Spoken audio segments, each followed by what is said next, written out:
So our next topic is about fostering. Mhm. Are you familiar with fostering? I have done fostering on various species. Personally, I've used red rumps to foster birds. I've used alexandrines and ringnecks to foster each other. I've had no problems fostering alexandrines under ringnecks or ringnecks under alexandrines. I have not.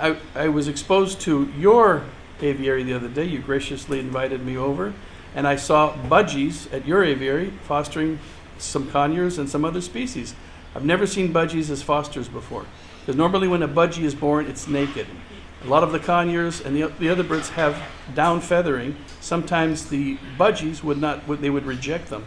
So it's not a great situation for fostering. But you proved me wrong. I saw that and I was very impressed by that.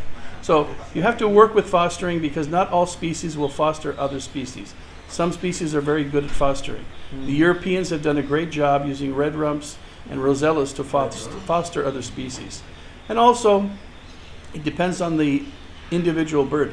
Some female birds will foster almost anything. And when you get a hen like that, she's invaluable because she can save a baby that otherwise would die to either an inexperienced hen feeder or in a situation where the parents don't feed the birds. So it's nice to experiment. You're doing a good job by experimenting, TJ, and you gave me a few ideas of what to try also. How do you introduce the new chick to the foster? Typically, when you're going to introduce a foster bird, I find it best to do it in the egg. Let the egg hatch under the female.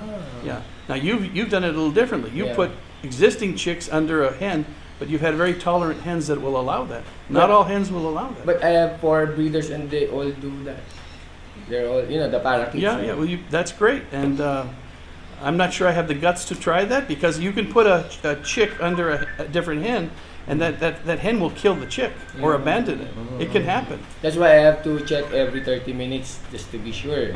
Well, the first hour. Some people are lucky enough to have the ability to put small cameras in because today's technology you can do that, and they can monitor what's going on in the nest box.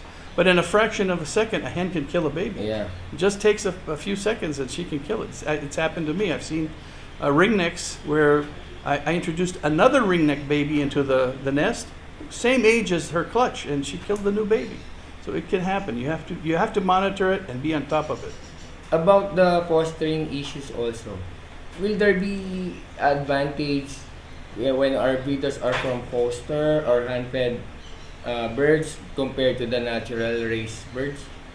In some species, yes. For instance, if you put the Goulians under society finches, sometimes the babies that are fledged by society, they don't act exactly like a Goulian would act under a Goulian mother and father.